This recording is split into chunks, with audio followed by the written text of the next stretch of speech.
Welcome to Nevada Newsmakers. On the broadcast today, Fred Lokken joins us on the state of politics. He's a political science professor at Truckee Meadows Community College for the whole show on an all-new Nevada Newsmakers. Hello, is this D&D Roofing? Yes, it is. How may I help you? You did such a great job on my roof. May I speak to the owner? I am an owner. Oh, can I speak to your supervisor? Sure. How may I help you? I love your work. May I speak to the owner? I am an owner. We're all owners. Well, that's why at D&D we work so hard to keep your home safe and sound. Oh, no wonder. D&D Roofing and Sheet Metal. Local, employee-owned, here for you. Pro Group Management specializes in providing industries with the necessary components to satisfy and exceed workers' comp requirements. Every business has unique needs and specific regulations. Pro Group Management stays ahead of the curve, providing up-to-date services to keep your industry in top form. Discover how we simplify your tasks, improve efficiency, and reduce expense to keep you moving in a positive direction. Pro Group Management. Workers' comp that works for you. Truck drivers are some of the hardest working people you'll meet, delivering over 70% of America's freight and 92% of Nevada's. When there's a natural disaster, they're delivering critical supplies to help those communities recover and rebuild. Every sector of the economy and our nation's military rely on truck drivers. So let's take a moment to say thank you. On the open road or city streets, our truck drivers are rolling to make our economy and our nation stronger. Trucking moves America forward. The 7th Annual Nevada Newsmakers Goes to Washington is brought to you by Pro Group Management, workers' comp that works for you. University Medical Center of Southern Nevada, compassion, accountability, integrity, respect. Tolles Development Company, breathing life into Northern Nevada's future. And the Regional Transportation Commission of Washoe County, meeting the community's present and future needs. This is Nevada Newsmakers with host Sam Shad, a no-holds-barred political forum. Now, from the Nevada Newsmakers broadcast headquarters, here is Sam Shad. And back on Nevada Newsmakers, we're always pleased to welcome back to the program Fred Lokken. He is professor of political science at Truckee Meadows Community College and many other things. Yes. The list is very long. Pleasure to have you back as always. And as we're taping this, let's assess the campaigns. There are certain Democrats who are running for president that are just offering the whole world. And even though Elizabeth Warren has revealed her plan of how she's going to pay for Medicare for all, the numbers are just astonishing. And let's leave it at that. It's just astonishing. You have Bernie Sanders, who seems to not understand that when you have a heart attack, you need to spend 6 weeks recovering. Is Bernie out of the game at this point, period, just because in a general election, the health issue would be, to pardon the pun, a killer? A big liability. Well, you know, we have the truism that every candidate seems to have their time.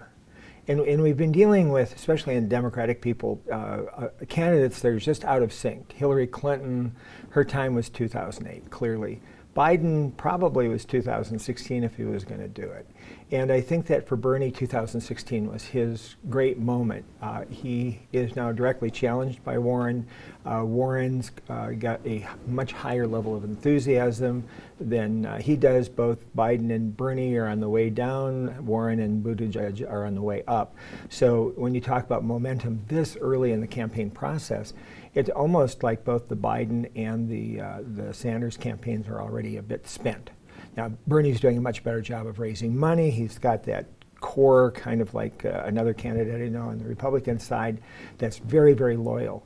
But it's not large enough to give him the nomination. It didn't work 4 years ago. It's not going to work this time either. And do endorsements work? So if there's a certain point where Sanders says, for whatever reason, enough is enough, but he has a huge campaign chest and a huge following, but it seems to me endorsements rarely work. Endorsements, I think, seem to be more of a mental process for the candidate and for the campaign than they do in the general population. It would have to be a very unique endorsement, and most of them are not necessarily unique. His endorsement by the leading member of the squad may be a liability in the longer term. because there are a lot of Democrats that find that this is remarkable for a freshman to be out this far and, and not respectful of the process of really learning the job first. So I think that it cuts both ways for him on that. But, we do have this reality of an extremely liberal primary caucus season for the Democrats and a conservative one for the Republicans. And even Harry Reid had pointed out that if Elizabeth Warren were going to maintain the momentum and be heading for the nomination, she'd have to move to the center. She would drop a lot of what she's saying about her or Medicare for All as soon as she gets the nomination. And that's kind of the odd contradiction of our campaign process, is you have to do one thing in the primary caucus season, and then the reality checks in, and you damn well better move center, or you're not going to draw the independents over, and you're not going to find that middle ground to build the umbrella. Does it bother you that the media portrays things in cliques, should we say, of populism, like, quote, the squad? When that sounds very cute, but when you start digging into that, suddenly the four people who make up that squad have their own issues. Well, they do, but they do love identifying together, and they've had many photo ops together, which sort of feeds the narrative of the press, I think, in this regard. But frankly, we elect individuals. We have very few party loyalists in either of our major chambers, and I think Americans like it that way, right? We're not party people that well. But the Democratic field is so large this time around. I fear it's already creating such a divisiveness. It's going to be hard for the Democratic Party to coalesce in the best of times, and that a lot is at stake for them in 2020. But I just read an article that suggested that The Hill, putting out the notion that the Democrats do stand an excellent chance of taking back the Senate, which is not something I was thinking was all that possible. And so, there's a complex election. We focus on the presidency, but the House and Senate critically have the ability to legislate. And I think that would be a huge step for the Democrats to be able to get the Senate back no matter what. So aside from the presidential race, which I think is just too complicated at this point in time, I'm glad that there are those that are looking ahead to the 2020 election to see what's going to happen in the legislative chambers. But do you think that's really wishful thinking in terms of the Senate? Not really. I think the wishful thinking is somehow the economy is going to continue the way it has, or that we aren't going to deal with some other kind of cataclysmic event between now and the election. The last recession came in the fall of the election of 2008, so I don't rule that out as something that could really create the topsy-turvy world that we've been anticipating for 2020. And that's an interesting point about potentially the recession. Obviously, things go up, things go down. That is the natural order of things, and there would be no surprise to anybody that would occur. And I would say that the stock market, to a certain extent, has that baked into the cake, that there's going to be a recession, but not on the order of what we saw in 2008, but a correction. So something where you see the market drop, it comes back up, it drops, it comes back up, but there is a recovery period. But part of what drives a recession, potentially, is media coverage, where you create fear among the population, people start getting nervous, they start to sell their shares. Do you think that we could end up with a recession that is mostly driven by the fact that the media keeps saying there's going to be a recession? Well, yes, there is, but you're pushing it to where it may not be, because look at what the Fed did recently, which is to drop interest rates again. That is not something that says that we are going to have a recession. It says the Fed is getting ahead of the curve. Well, and everything economics says not to do that cut, but the President of the United States is demanding it because we've had the longest sustained, successful economy in our history. And the longer it's successful, I fear the deeper the drop could be. I mean, everybody wants a different kind of recession from 2008, but we've changed the rules back on Wall Street to allow for the greed factors that allowed for the collapse in 2008. We're changing the financial practices in the banking industry that fed the collapse in 2008. And we're prolonging this economic recovery instead of allowing the economy to do some of those self-corrections with less impact. And all of it for political purposes, which has been done by Democrats and Republicans for forever. So I actually fear a worse economic downturn if it happens, and it looks like it could. Any number of triggers could cause that, beginning overseas with the situation of how Europe deals with Brexit, when and if it finally happens, the health and vitality of the Chinese economy. We really have a number of triggers that are beyond our control that could literally have a ripple effect back on the domestic economy. And we are adding to the debt at such a rapid pace, at a pace of over $1 trillion a year. Forecast now for $1 trillion a year for at least the next 10 years, unless we change our reality, which nobody politically seems to want to do. None of that is really spelling a good short-term future for the economy. And that is one opinion. There are others on the other side. Perhaps on the other side of this table. And on the other side of this table that look at this.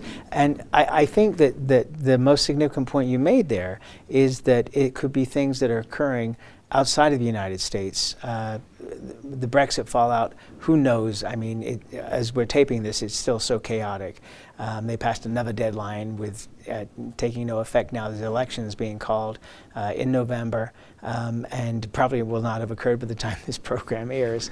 But all of that craziness, do we end up cutting a deal with China? I think potentially, there are all kinds of things behind the scenes that we are not aware of that could, stop the bigger problems that we could anticipate with China.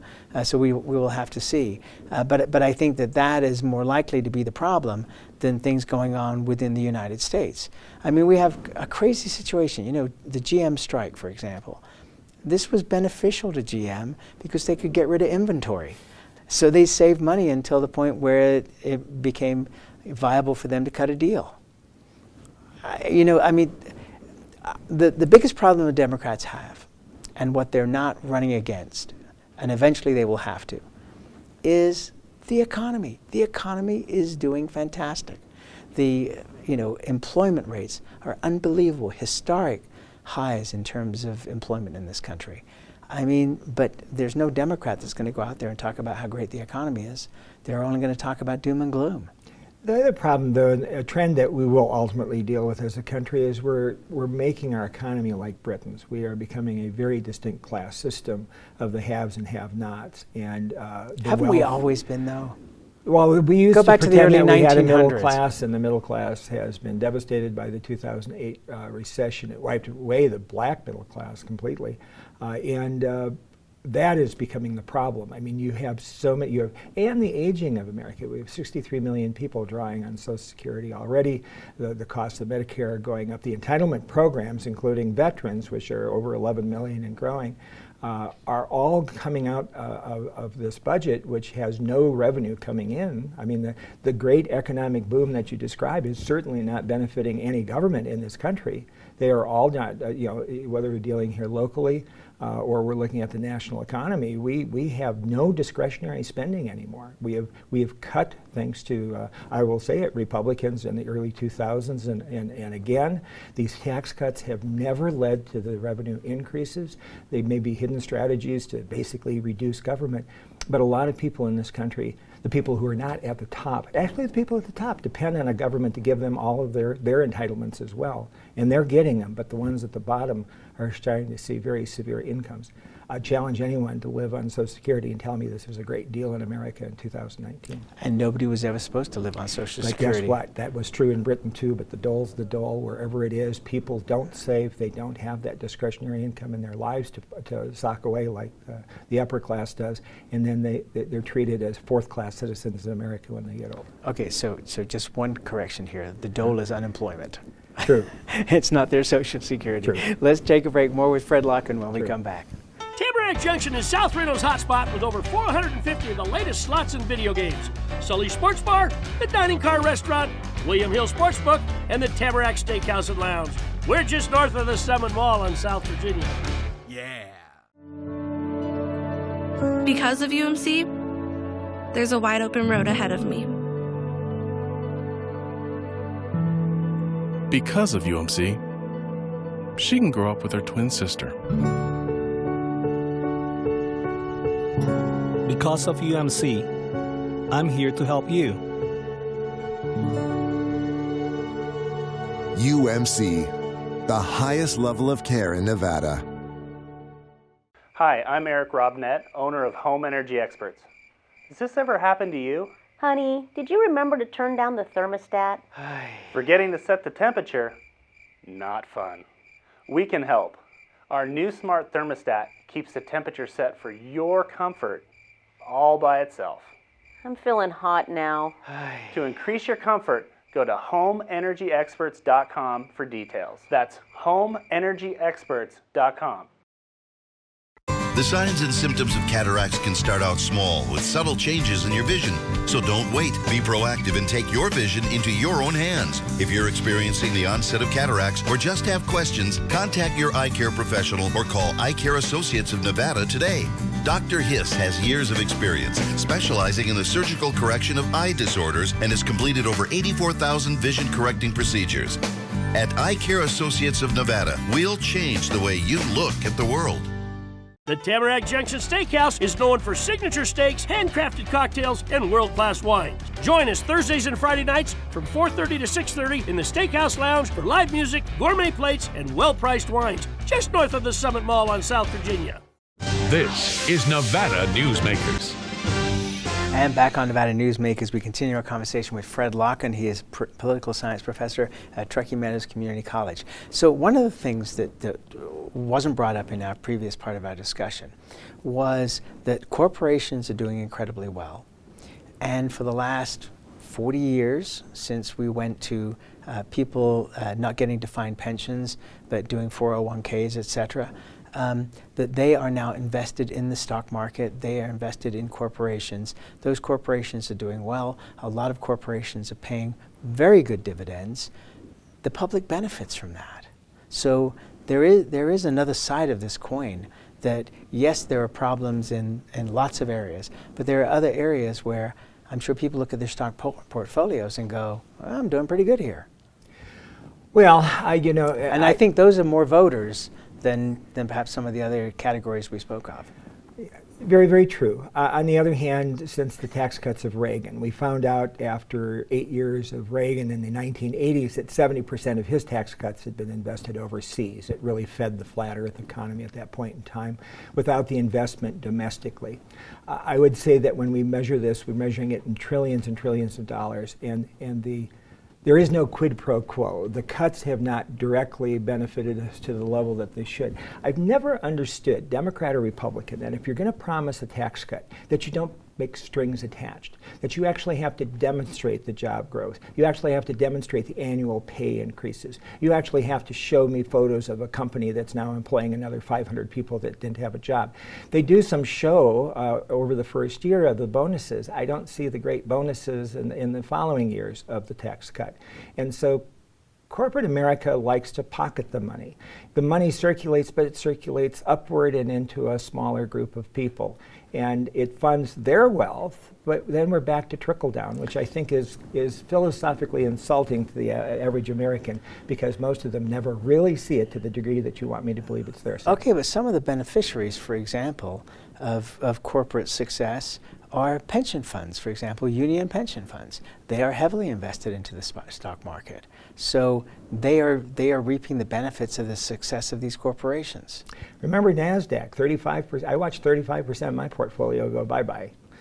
In that collapse, the 2008 collapse. But where is it now? No offense, but I mean, but where is it going to go? The problem is it's not like but people you can't can dismiss take the money no, out. hang on. You can't just dismiss that. I mean, that's part of understanding, and you did the wise thing, which is you didn't sell at the bottom. You hung on to it because you knew that in the long term that portfolio would come back. You can't just dismiss that and say, oh, well, it crashed. It came back, but never mind. Well, it's fine if I'm 40 when that happens, but a lot of people took a big hit because of the collapse of NASDAQ. They took a big hit because of 2008, and they're facing another big hit within the next 12 months to 18 months. Okay, potentially. Potentially. Potentially. Always. On average, since 1790, every 3 years, we're the most recession-based economy in history. In 232 years of history. I mean, but you can only be the most recession-based economy if you also are the most boom economy. There you go. You've got, I mean, you got to balance this out here. I mean, there are two sides to this story. But the wealth is now, but the story of America's wealth is concentration. It is not distributed. It is not, and we're seeing this the worst of all. I mean, there have been some reports in the last several weeks indicating that we may be experiencing the greatest concentration of wealth in U.S. history. But do we disregard the Rockefellers, the Carnegies, the Meltons?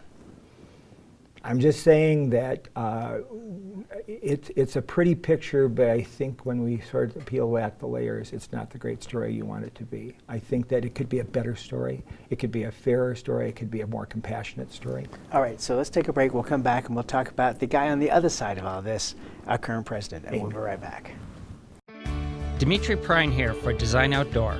Are you a homeowner who's interested in remodeling or building a home? At Design Outdoor, we can show you how adding natural or manufactured masonry stone can add beauty and value to your home. And we refer only the best contractors. Our store and backyard are located at 11600 South Virginia, just north of DeMonte Ranch Parkway. Visit designoutdoor.com or call us at 851-9499. Hey guys, are you watching the game at a friend's or the bar again because you can't watch at home with your wife? Or worse, because she kicked you out and kept your couch, your flat screen, and your kids? What's the one thing a man needs when he loses a good woman? A good lawyer. And when he loses a bad woman, he needs a great lawyer. What makes a good woman a bad woman? You tell me. You're the one that can't watch the game in your own home. I'm men's rights attorney Marilyn York, and I represent men in divorce, custody, and family law matters. Everyone is talking about opioids, but they're not the only drugs that can be harmful if taken in large quantities or not as prescribed. You also need to be aware of side effects from anxiety drugs, muscle relaxants, sleep aids, and stimulants. Mixing prescription drugs with other drugs or alcohol can be dangerous. If you take an Ambien with a glass of wine, it may be enough to stop you from breathing. Prescribed drugs can be just as dangerous as illegal drugs. Take medications only as directed. This is Nevada Newsmakers. And back on Nevada Newsmakers, we continue our conversation with Fred Lokken. He's political science professor at Truckee Meadows Community College. So if we go back to the Harry Reid-Sharon Angle race, Sharon Angle ran a volunteer campaign in the primary. Was probably as surprised as everybody else that she won. And then it took her 6 weeks to get that campaign professional, organized, and moving forward, even though she raised a phenomenal amount of money for that time period. In that 6 weeks, Harry Reid was able to define her and beat her, and by a wide margin, despite what all the polls said, despite what all the pundits said. It was never a close race, and the Reid campaign knew that. President Trump has raised already a phenomenal amount of money. I don't think that raising money is going to go backwards anytime soon because A, it's so hard to unseat a sitting president, but B, he has a technological advantage over his Democratic competitors because his online capabilities through his team are phenomenal, and they are working both in broadcast and online at a phenomenal rate now. A year before the Democrats will finally have a candidate. This is, do you not think, a phenomenal advantage for anybody, Republican or Democrat or independent, who's currently the president and wants to be reelected? Clearly.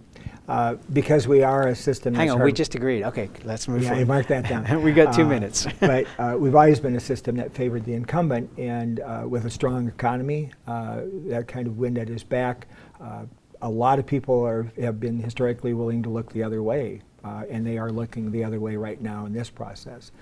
He has always been a money machine, and what I'm really confused by is that I assume he's already triggered the FEC because he's already identifying ads paid for by Donald Trump for president against his impeachment and other things. I'm kind of curious how this works as legitimate use of campaign funds, but it'll be another court case, I think, against Donald Trump.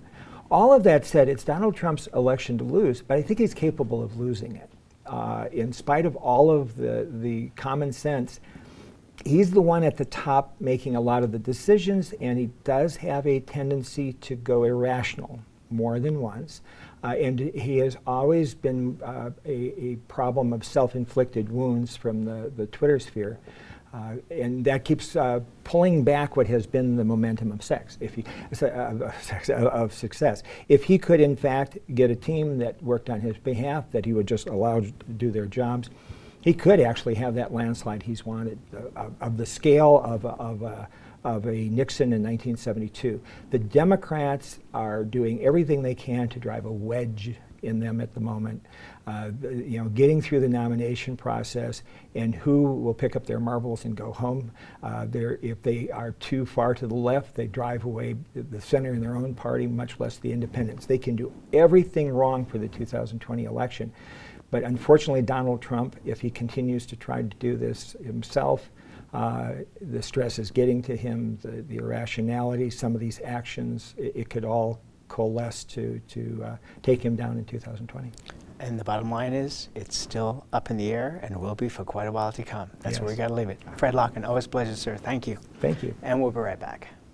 The 7th Annual Nevada Newsmakers Goes to Washington is brought to you by Pro Group Management, workers' comp that works for you. University Medical Center of Southern Nevada, compassion, accountability, integrity, respect. Tolles Development Company, breathing life into Northern Nevada's future. And the Regional Transportation Commission of Washoe County, meeting the community's present and future needs. A bird's eye captures its surroundings at different heights. At Brian Culpa Photography, we can make your imagination soar over buildings, parks, cityscapes, and beyond. Brian's images tell the story and get the job done. If you need a new perspective to tell your story, contact Brian today. Brian Culpa Photography. Experience the bird's eye view at brianculpaphotography.com.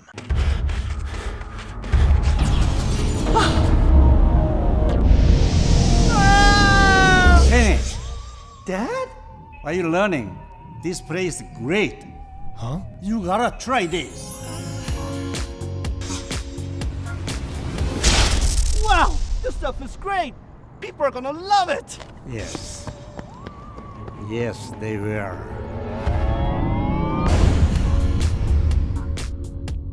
St. Ives Florist, for every holiday and every special occasion.